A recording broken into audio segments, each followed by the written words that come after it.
All right, it is 11 o'clock and I will go ahead and begin.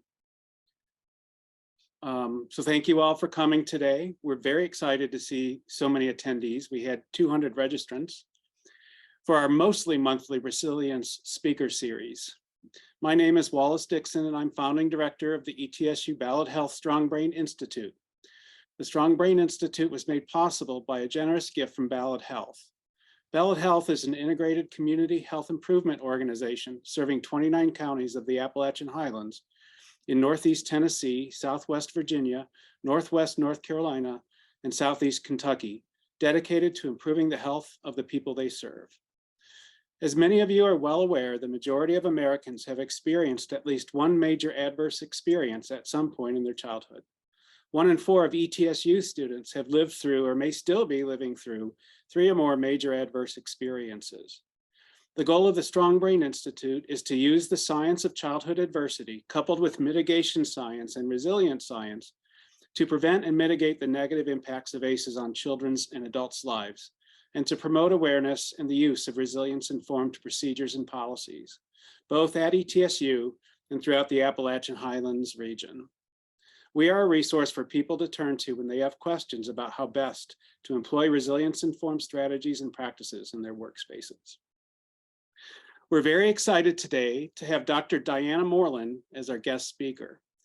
Dr. Diana Morelen is Associate Professor in the Department of Psychology at East Tennessee State University, a licensed clinical psychologist with specialization in perinatal and infant mental health, and is the Associate Director of Training and Implementation and Dissemination for the ETSU Ballot Health Strong Brain Institute. Dr. Morelen also serves as a reflective consultant for Tennessee's Infant Mental Health Association, AIM High Tennessee, and has served on the board of Postpartum Support International Tennessee. Dr. Morelen is a clinical scientist committed to breaking the intergenerational transmission of trauma, adversity, and mental illness through evidence-based prevention and intervention programs. Dr. Morelen's work integrates trauma-informed, relationship-based, and diversity-informed approaches to promote resilience from the top down, for example, systems-level change, as well as the bottom up, for example, community-based intervention programming. Thank you, Dr. Morelen, for being here, and I'll turn it over to you.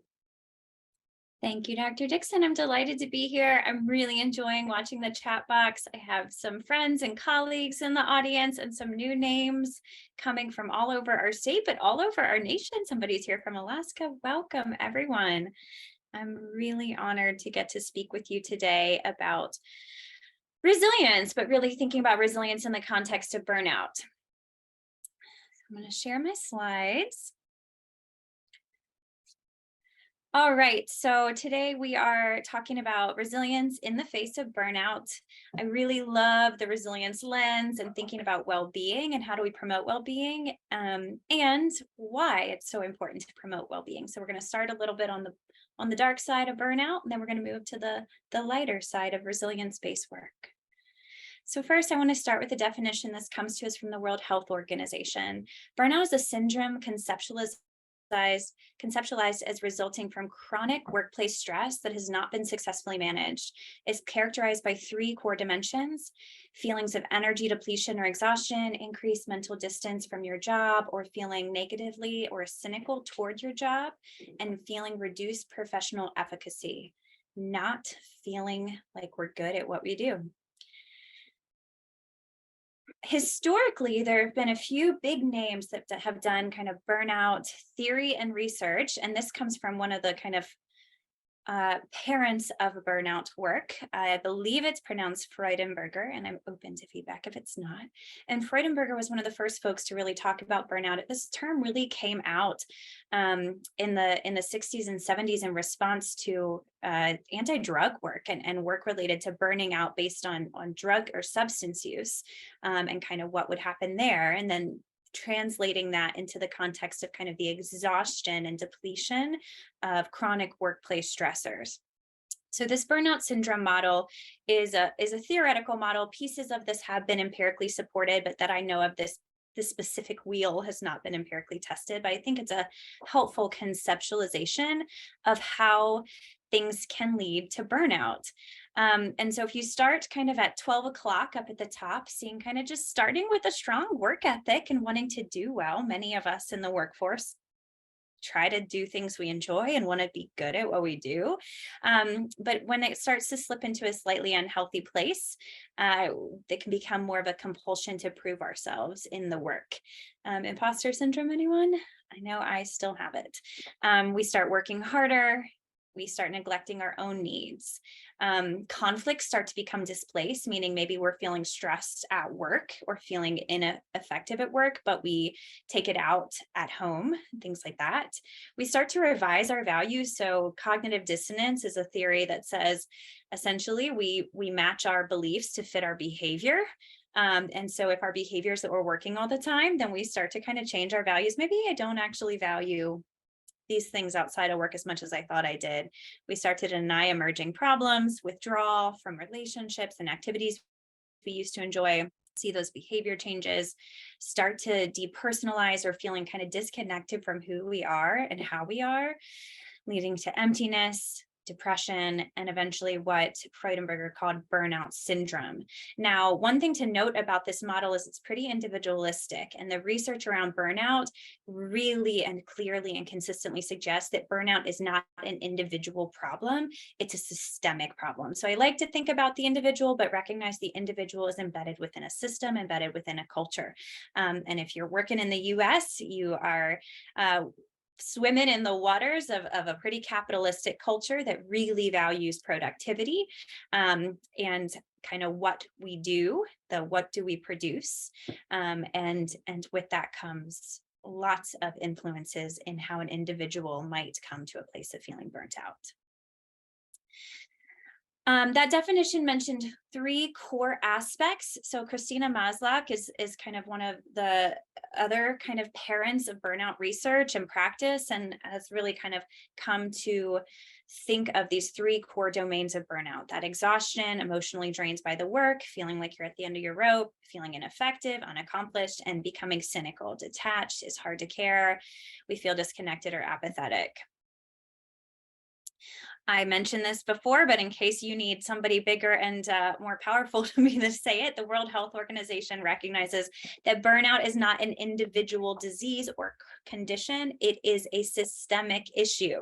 It is an occupational phenomenon, meaning unlike depression, where we think of depression, though it has systemic influences, we think of depression being a mental health condition that is kind of held by the individual. When we think about burnout, we should really move from thinking about it being an individual's problem to being a problem of a workplace, and of an occupational culture. Some of those workplace factors that contribute to burnout are things that I imagine you will not be surprised to hear: long working hours, difficult work environment, too much challenge in the work, so the challenge is higher than our ability to reach the challenge, chronic work-related stress, intense work demands, and not enough control over your working environment. And then things related to work-life balance, that mythical thing that we hear about often, but lack of boundaries between work and rest, limited opportunity for rest and recovery. And boredom is a really interesting one, because boredom can contribute to burnout if we aren't challenged enough by the work, and can also be a symptom or indicator of burnout when we maybe are over challenged or overwhelmed by the work and start to become apathetic and disconnected from the work. In the workplace, if there are unclear roles or expectations, that's another domain of stressors that can contribute to burnout. If the system is not preparing people for the work that they're doing, if there's unclear job descriptions, unclear roles on teams, if there's a persistent gap between the expectations and one's skills, abilities, or knowledge, if there is a poor match between the person's strengths and abilities and that job, if there aren't enough signs of effectiveness, if somebody's not getting feedback that what they're doing matters and is effective and is helpful, and is good, then that can contribute to burnout.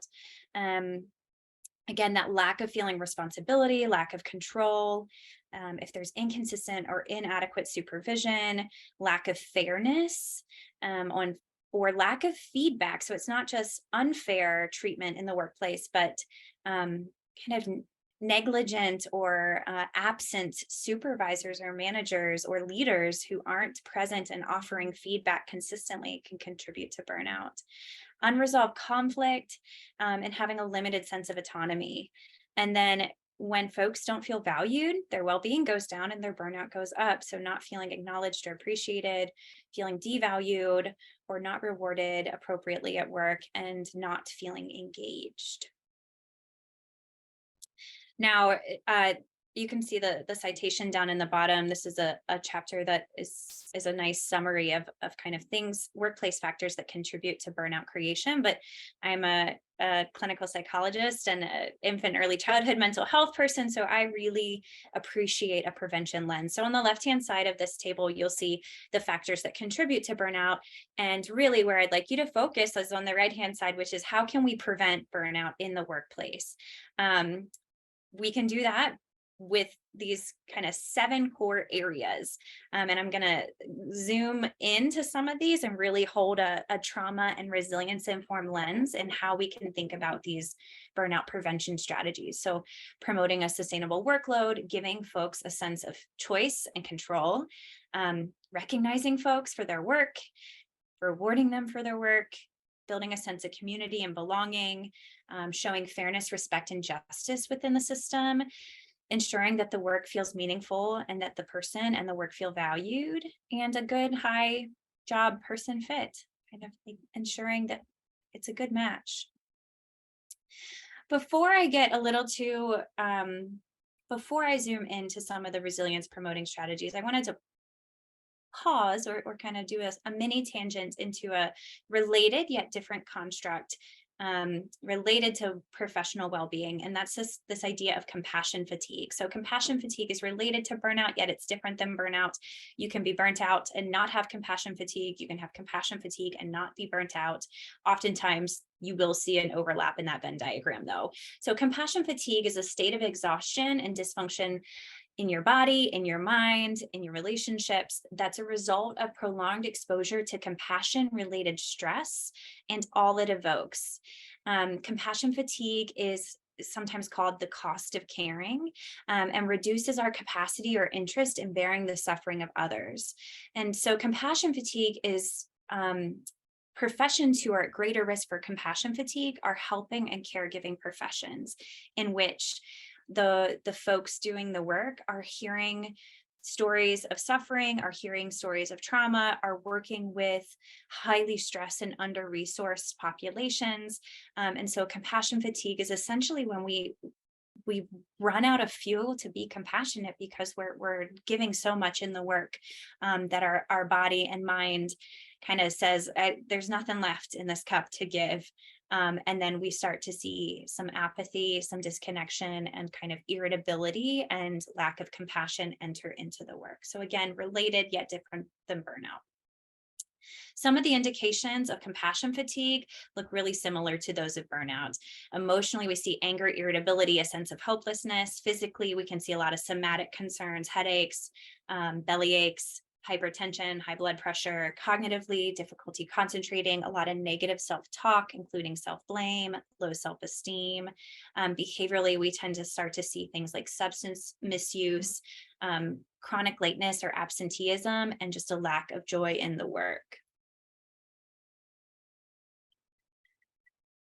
Now, we can be stressed at work and not be burnt out. So I thought this graphic was a helpful distinction between these constructs. Burnout is a little bit bigger than stress. Stress is more acute. Burnout is more chronic. Stress, when we're stressed, we tend to overengage more, like try harder. But when we're burnt out, we tend to disengage and kind of give up. When we're really stressed, we might see really sensitive emotional reactivity. So kind of like walking on eggshells. Whereas with burnout, you tend to see more blunted or distant emotions because folks maybe have just become so overwhelmed that they turn it off. With stress, we tend to see folks have a sense of urgency or hyperactivity, whereas with burnout, we see more of a sense of helplessness. With stress, we see energy go down, whereas with burnout, it's more of that motivation that's going down. So if you're stressed, you might have low energy because you're so fatigued from being stressed, but you still have motivation. Whereas burnout, you see that motivation really go away. Stress is more associated with anxiety, whereas burnout is more associated with symptoms of depression. Stress kind of takes that physical toll of our fight or flight system being activated, and burnout, though you might see some physical complaints, including headaches and stomach aches and high blood pressure, you're also going to see more of that chronic emotional toll.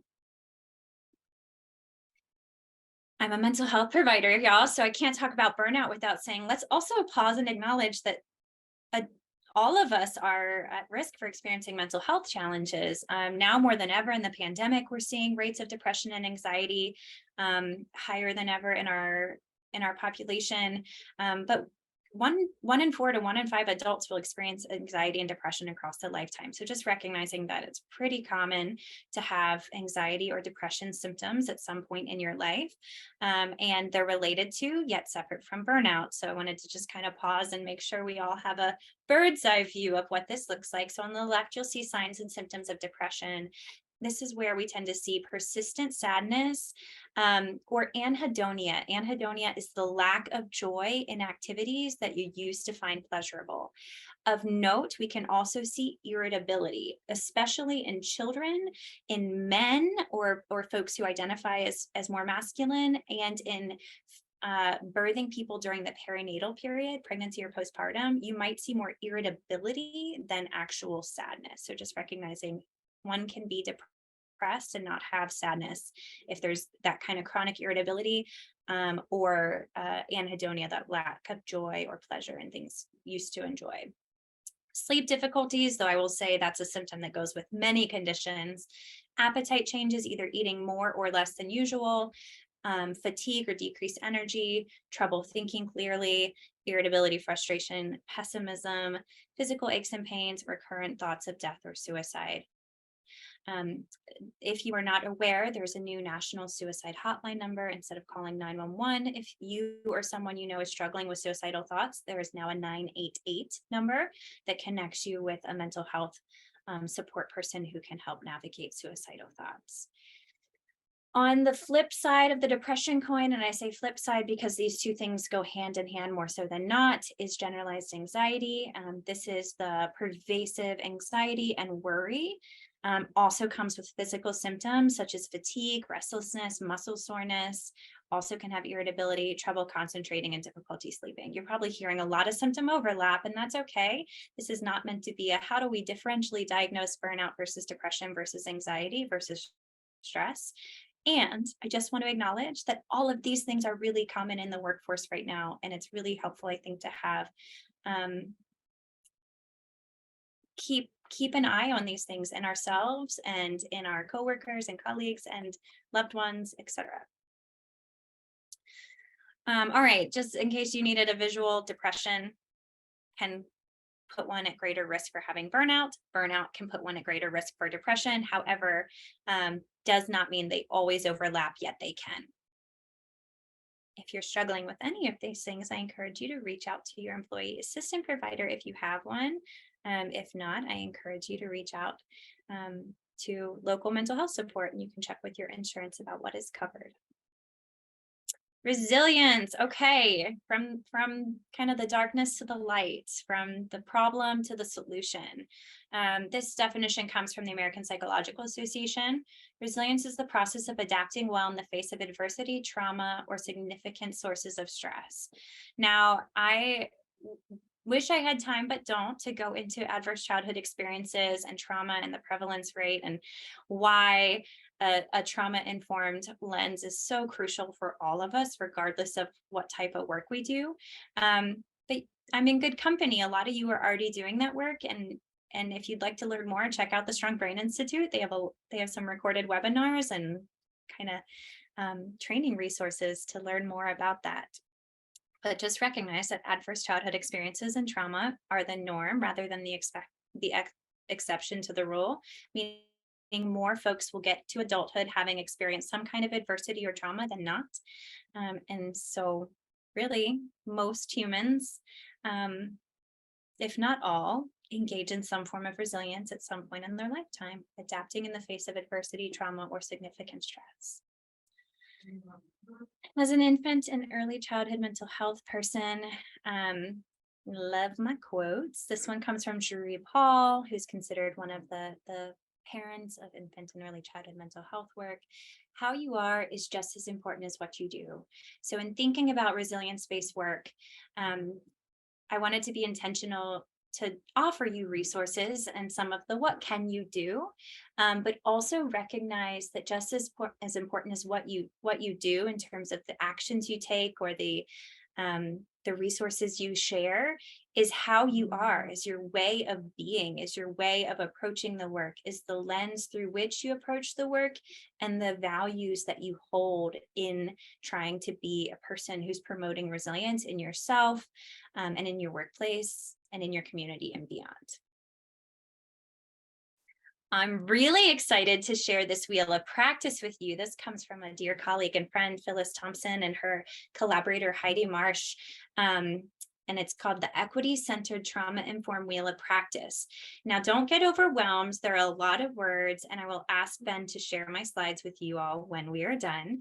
I will say that this wheel was developed specifically for higher educational and teaching, not just higher ed, but teaching, kind of classroom-based ways of being. So it has a teaching focus. And even if you don't consider yourself to be a teacher, these concepts and this framework is one that I think we can translate to all professions, regardless of who we're serving or how we're doing the work. So I'm going to walk you through it a little bit and think through some of the ways in which we can use this lens to influence our way of being, how we are, and also what we do to promote resilience in the workplace and beyond. So at the center of this wheel or at this lens is holding cultural, historic, and gender issues at the core of how we're considering what it means to be trauma and resilience informed. I'm a big believer that we cannot separate equity and inclusion work from trauma informed and resilience informed work because they overlap, they're intertwined. We need to understand our history and what has been done and to whom, and how historical trauma and current issues related to culture, race, ethnicity, intersectionality all impact the subjective experience of trauma, adversity, and stress, and should impact the ways in which we try to promote resilience and reduce re-traumatization for diverse folks. So that's at the center, is really thinking about those cultural, historic, and gender issues. Really kind of, again, for this intention of equity and inclusion in, I'm going to say, the workplace as opposed to the classroom. Now, each wedge that you see around the wheel is one of SAMHSA's core pillars of trauma-informed care. And these are the kind of the core ways, the core values through which we all can do trauma-informed work. And at the Strong Brain Institute, we like to say TRI, or trauma and resilience informed practice, or TRIP.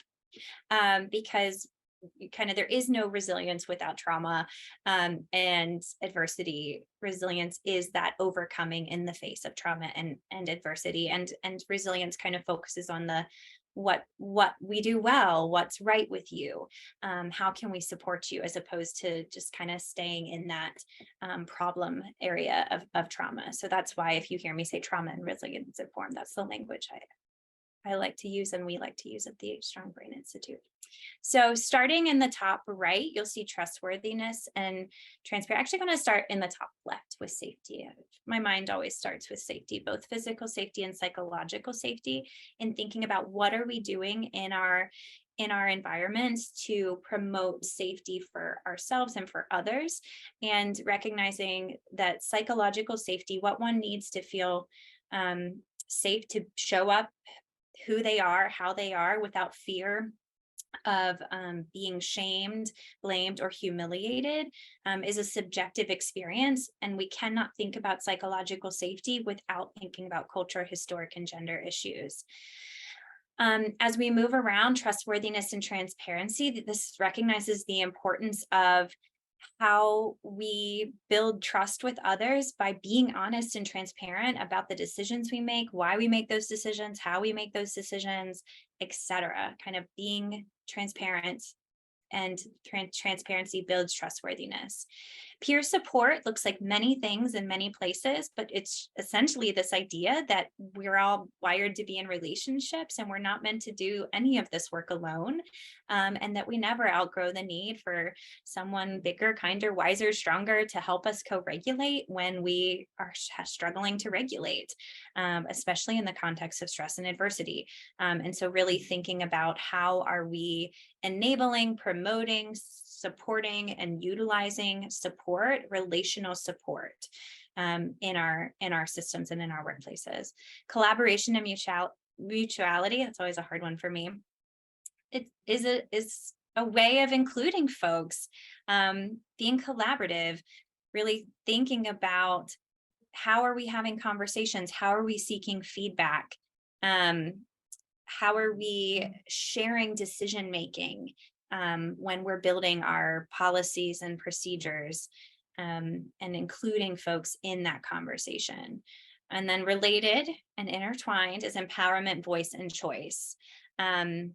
Really kind of considering whether and how we're including folks, and not just including them, but creating, again, that psychological safety, where folks feel as though they have a voice to express what they need and maybe express what's not working well, and that we give folks autonomy when we can, to promote the work.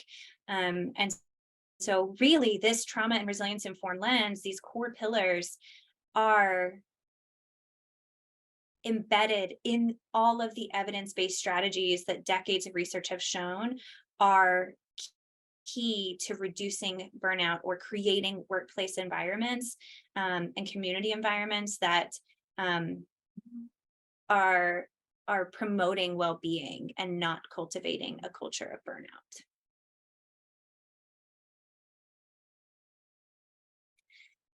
Okay, so if that's our how we are in the work, I wanted to give some concrete strategies of some what can we do, and how we are in promoting wellness in the workplace. And I know there's so many of you in this room that are working in a range of places and agencies, and I know there's a lot of service providers, and I know there's a lot of supervisors, and I know there's a lot of leaders, and I know there's a lot of people kind of out in the community doing the work, as well as people supporting the workforce. And so I tried to think of resources that are relevant both for kind of those of you in the community, serving folks, and teaching and helping and intervening and preventing and doing healing work with others, as well as the support systems around it. So to give us a framework to kind of ground in thinking about wellness in the workplace, I wanted to break it down into 3 core domains, yet recognize that the distinction between these is arbitrary and they're all interconnected. So in thinking about wellness in the workplace, wondering what is being done to promote psychological and emotional well-being, what is being done to promote physical well-being, and what is being done to promote wellness in relationships, to care for ourselves, to care for others, and to care for the larger community or the larger work. So Harvard Business Review, Becky Haas, if you're in here, thanks for sharing this one with me. Y'all, some of the techniques are not that complicated. This is a recent article from Harvard Business Review talking about research in agencies that are just asking people how they're doing and the positive mental health benefits of just somebody checking in on you. So it doesn't have to be a huge intervention to prevent burnout. Now, do I think just asking somebody how they're doing will prevent burnout if there's a lot of systemic issues or a toxic workplace environment. Absolutely not. Yet, if you're kind of wondering what's one small way that I can make a difference, just ask people how they're doing. Pause and listen and check in. Show that you care. There's power in connection. Wellness committees is something we're seeing a lot more of across system sectors and agencies. And these are groups of folks who come together in the workplace to think about how to promote wellness in themselves, but in their colleagues. And that is kind of tasked with assessing the workplace culture of wellness and ways to improve it. So check that out. There's a lot of resources online of what wellness committees can do and have done. Wellness spaces. Now, this is a mock-up. This is like a best case scenario. It doesn't have to be quite this beautiful, but recognizing that research has shown that when you give folks spaces that invoke themes of nature in the sights, the lighting, and the sounds, and that also allow people just a calming space to rest, to read, to recharge, that can help promote greater emotional well-being in the workplace. So thinking about whether and how your spaces at work can promote wellness. This is a paper coming from the European Management Journal. So I will say the research that they did was on most, I think, exclusively European nations, but they looked at many workers across many nations and did a meta-analysis looking at the impact of flexi time, which is flexible work time. When you allow employees, you say, okay, you got to work 40 hours a week, but you decide when you work those hours. And essentially this was asking, what are the occupational benefits of flex time? And I think it has, it's 2020, so relatively recently published, but not necessarily data collected during the pandemic. So do note that. And what they found is that across organizations, across nations, that flexible work time was associated with greater retention, so lower turnover in employees, and greater kind of worker, forget exactly the phrase they use, but essentially kind of consistency in showing up. It was not associated with absentee, so kind of taking sick days or missing work, but it was associated with more likelihood to be at work, more likely to stay in that job, and more productivity in the workforce. So just recognizing that there's some pretty well-established benefits. I will say across the research, though, that whole absentee, like people taking days off, it's hard for organizational research to find themes, but they speculate that's because there's so many reasons why people take days off, in terms of like your kids are sick and you need to take a day off, that it's not necessarily an indication of the workplace environment. But in terms of indicators of workplace well-being, greater productivity, lower turnover, some really key things if just giving folks more flexible time. Employee assistance programs, many larger organizations have these that allow usually some pro bono mental health support, but other supports as well, including support in finding childcare, legal support, financial support. So I just encourage you all to check out whether you have an employee assistance program, and if so, whether and how that might be a way to promote well-being. This is a little nerdy model that I found, and you can look it up if you're interested in learning more. This is called the Schwartz model of grand rounds, and essentially it comes from the medical field, but it's one of the few kind of models that I could find in the workplace that is doing some of this integration of these trip-based principles. Before trauma-informed care was a big and sexy term for everybody to be integrating into their work. And essentially, this is just talking about how in grand rounds, or in kind of when medical professions are training in hospitals, in healthcare settings, historically, there was a pretty toxic model of an attending kind of calling students out and then shaming or humiliating them if they didn't know the answer. And so this Schwartz rounds model is one that integrates psychological safety and building trust and empowerment within a training model. And so just recognizing that structural levels, individual levels, interpersonal levels, and organizational levels are all crucial ingredients to cultivating a safe and supportive learning environment. And that they really learned that through using storytelling and self-disclosure and having leaders or teachers model vulnerability, that there were these really nice ripple effects, that the students were learning more, the patients were getting better care, there was greater empathy, and improved well-being for the learners. And so really just recognizing when we're kind to people, and we create a regulating relationship-based learning environment, the ripple effects on the learner as well as on maybe the service recipient is beneficial. So well-being ripples down. Schwartz model, if you want to learn more. Can't talk about resilience without talking about some of the folks who have influenced my own resilience-based work. So Brene Brown being one of the leading researchers in the area of vulnerability and leadership. Her book, Dare to Lead, is one that I highly recommend. And within that book and within her work, this concept of armored leaders being ones who think they know everything and really value being right, versus daring leadership, which is leadership and in a stance as a leader where we are lifelong learners and we're committed to getting it right, but not being right.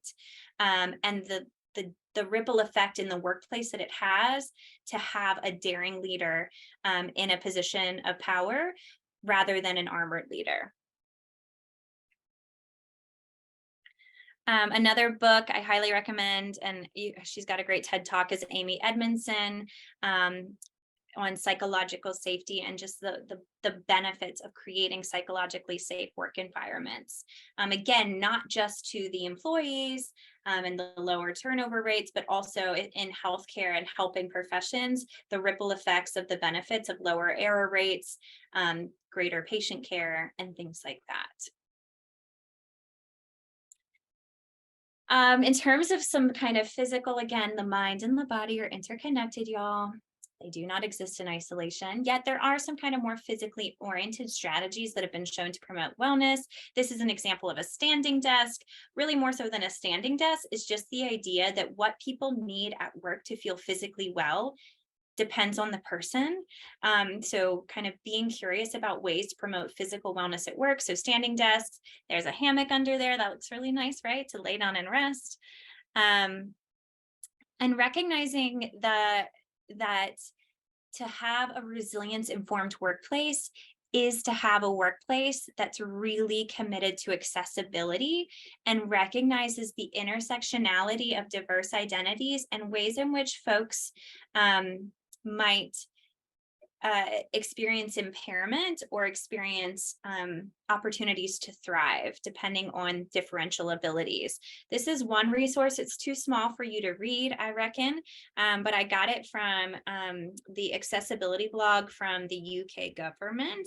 And it was a do's and don'ts on designing for accessibility. And this just recognizes some of the areas in which, so recognizing kind of differing kind of neurological abilities in terms of things like autism spectrum folks, differing visual abilities, so folks who have low vision or vision impairment, working with folks who are deaf or hard of hearing, working with folks who have reading difficulties, physical or motor difficulties. Again, this was not meant to actually give you the tips, but more so to remind all of us that a workplace that promotes wellness is a workplace that promotes accessibility and recognizes that accessibility is subjective. Cannot talk about wellness and reducing the risk for burnout without talking about paid parental leave. And not just for mamas. You might notice I didn't say maternal leave, I said parental leave. So for caregivers, and not just for birthing people or birthing couples, but for foster parents, for adoptive parents. And then of course, other supports around caregiving leave. I know there's FMLA for folks who need to caregive for maybe their aging parents or other family members.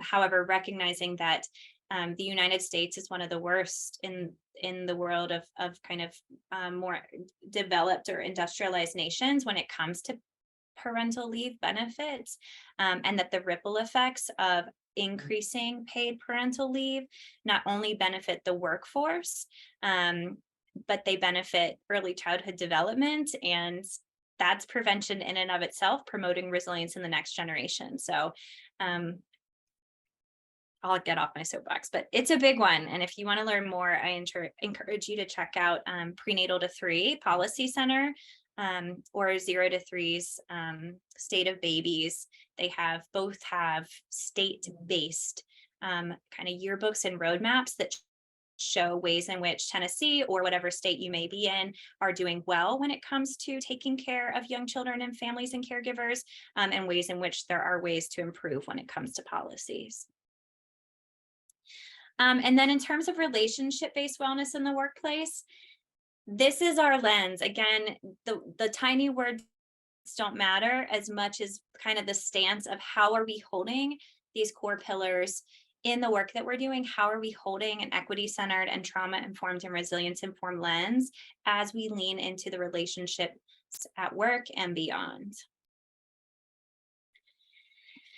I'd like to thank Chelsea Robertson. She's a professor at West Liberty, is that right? Somebody in the chat box can tell me if I'm wrong. She was one of ours at the Strong Brain Institute, and then she graduated and is now an assistant professor. But she sent us this article this morning about this really fascinating concept called glimmers. So if trauma triggers are the bad things that remind folks of trauma or activate trauma memories or trauma kind of sympathetic nervous system responses, trauma glimmers are the kind of resilience cues, the safety cues, the things in the environment or in our bodies that remind us of a calming effect or a coping effect or a resilience based kind of relationship or experience.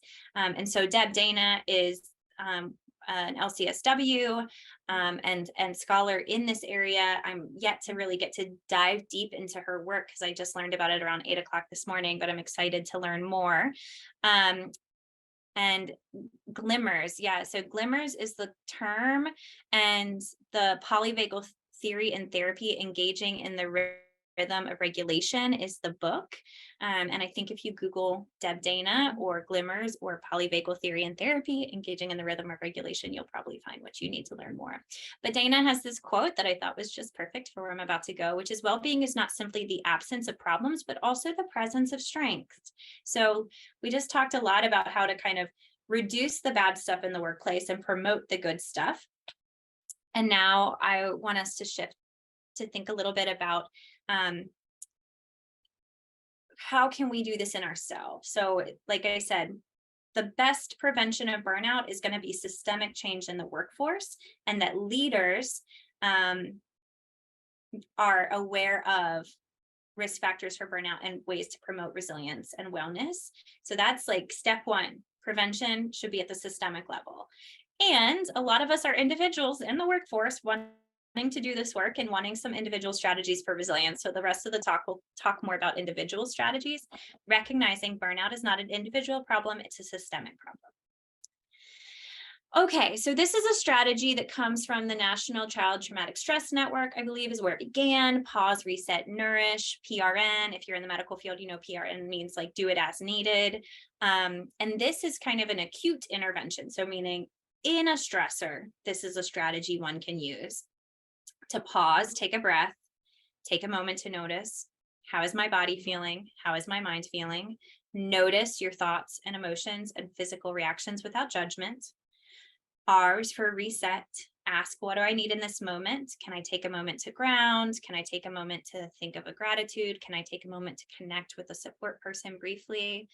And 3, nourish. Can I take a moment to notice once again what's coming up for me in my mind and body? Can I nourish myself through a small gesture of kindness? Can I go outside for a moment? Can I take a sip of coffee?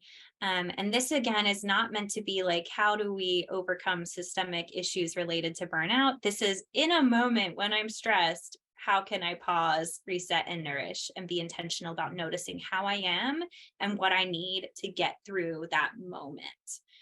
So that's a little brief intervention, but way more important than brief intervention is prevention. All day, every day, let's prevent so that we don't have to have these intervenes. And really, when we think about prevention of burnout, we think about self-care. Now, I put this in the blurb for this talk. It's really a slightly overused word, in my opinion. Some people are starting to roll their eyes at self-care. That's okay. Roll your eyes all you want. I agree. It's overused and it's kind of watered down. But I hope the next 15 minutes we can think together about a really intentional way to think about self-care and use it as an individual prevention strategy for burnout. If you have got any Parks and Recs fans, it's not Treat Yourself. So Treat Yourself is a day where some of the characters on the show buy whatever they want to do whatever they want. And it's all about extravagance and luxury.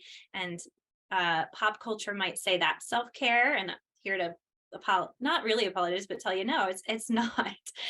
So self-care is actions and attitudes that contribute to the maintenance of well-being and personal health and human development. It's care for ourselves. It's putting on our own oxygen mask before trying to assist others, recognizing if we don't care for ourselves, we will burn out. And if we burn out, we can help no one. Just like if you're on a plane and you pass out because you're putting everyone else's masks on first, you cannot help anyone if you are unconscious. Same idea with burnout. Self-care is not adding more to your to-do list. It's about identifying our essential needs and prioritizing them. It's not an emergency response plan. It's prevention. It should not be intervention. We can use self-care as an intervention. However, true self-care is preventative. It's not being selfish. It's looking after yourself so that you can give your best and provide value to the world by living your purpose and sharing your gifts. This is a graphic that just shows a few things. One, thinking about self-care as a way to recharge our batteries. If your battery is dead, you help no one. Two, recognizing that self-care looks different to different people. So you see exercise, you see a bath, you see music, you see reading, you see painting, you see massage. Recognizing there is no one size fits all form of self-care. It's just the activities that help you recharge your battery. And it's not avoidance or binging. So it's not blowing off all your friends and relationships to binge Netflix. It's not engaging in a lot of shopping online and buying everything you want for wellness. I will say the self-care industry has really picked up and there are more self-care products on the market now than ever. So recognizing that self-care should not cost, it doesn't have to cost anything. It is not something you buy as much as it is a mindset and an intentional way of knowing what we need and finding ways to take care of what we need.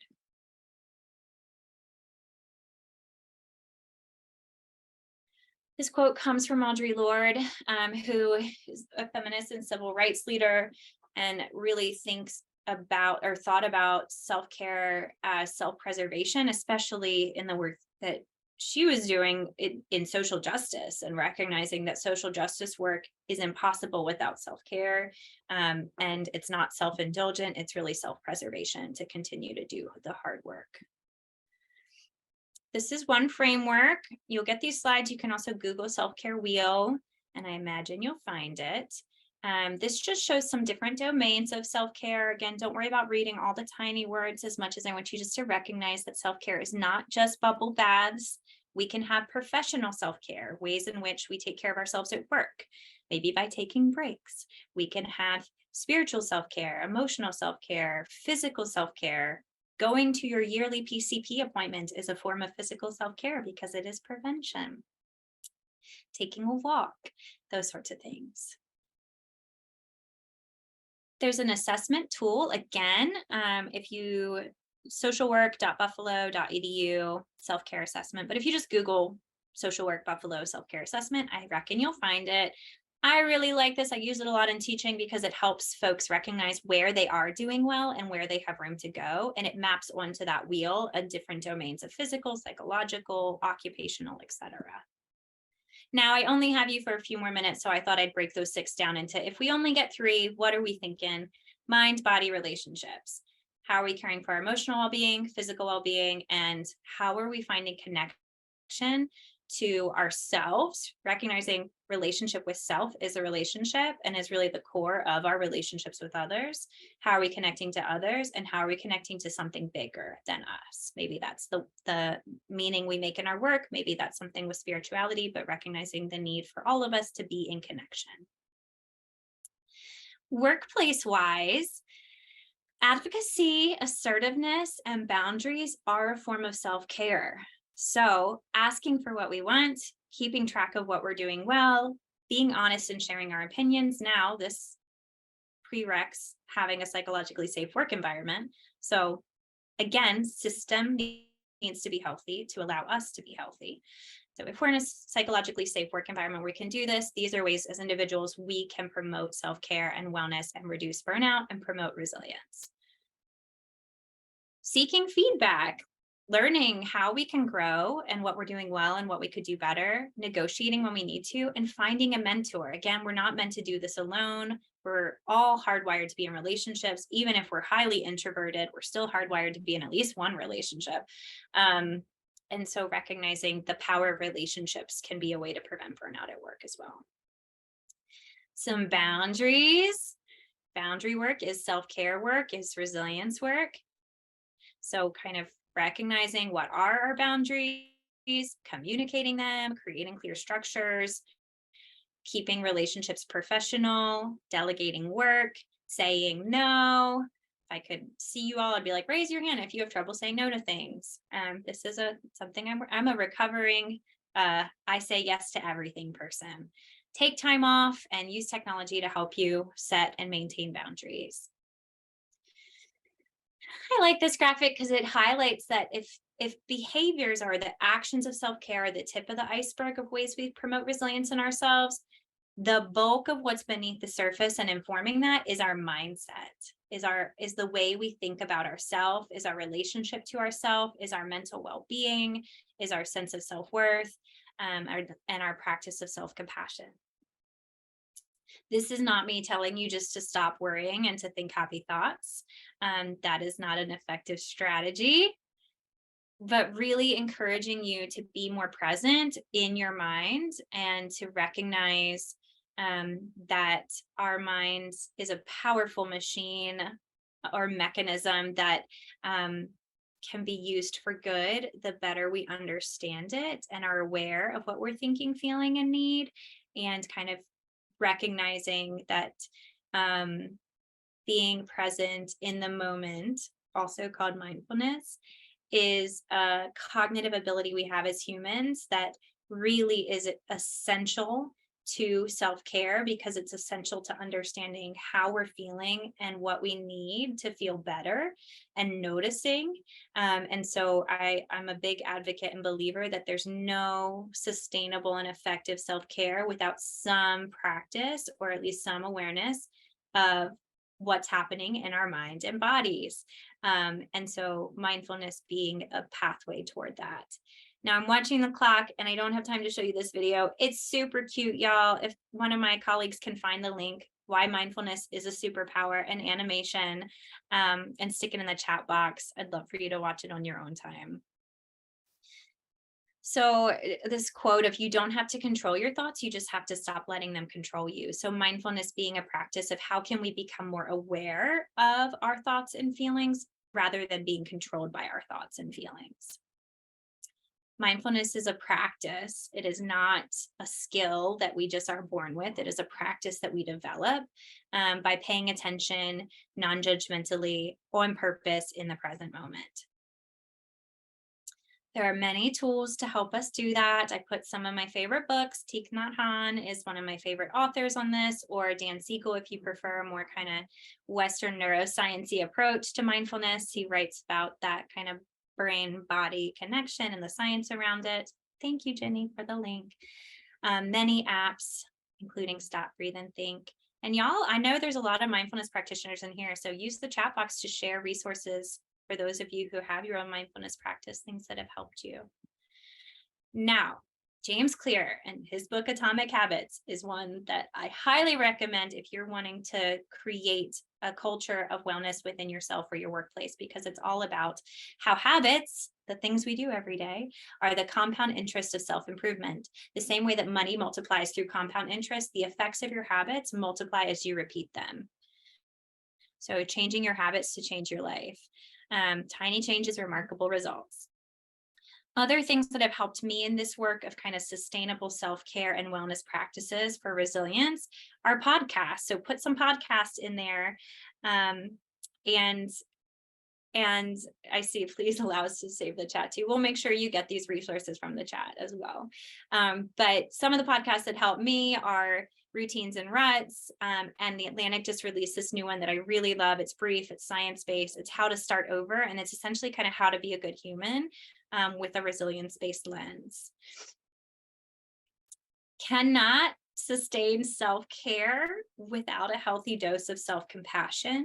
Self-compassion is a way of emotionally recharging our batteries. Rather than being drained by helping others, self-compassion allows us to fill up our internal reserves so that we have more to give to those who need us. Self-compassion, this comes from Kristen Neff's work. Check out her website, selfcompassion.org. Ton of resources, including guided meditations, assessments to measure your self-compassion, etc. Self-compassion has 3 ingredients: mindfulness. Ooh, there we see it again. Being kind to ourselves, and connectedness, recognizing that we are not alone, that one of the things that joins us all together as humans is that we will all experience suffering, and that there can be hope and healing in recognizing that interconnectedness. There's her website, self-compassion. I forgot to mention, if you want to measure your burnout, there's a measure you can use, the professional quality of life measure. You just Google professional quality of life and burnout. You can measure your level of burnout. There's another one, the Maslow burnout inventory, but that one costs money. ABCs of self-care. A, be aware of what stresses you out. If you can prevent these things, prevent them with boundary setting. B, find balance. Balance is an action, not a destination. Noticing and mindfulness allow us to notice when we're getting really out of balance and to know what we need to move back toward a place of harmony. Allow yourself to get what you need to move closer to balance. And connection. We're hardwired to be in relationships, even if it's just one with ourselves, or one with a spiritual thing, or one with one person, or one with our community and many people, but connect. Self-care plan, your homework, if you choose to accept it, is to jot down a 1-minute self-care activity that you can do. If you have 1 minute, what could you do to recharge your batteries if you have 5 minutes? What can you do if you have 1 hour? And what could you do if you had a whole day? If we don't plan, if we fail to plan, we plan to fail. I think James Clear gets credit for that one.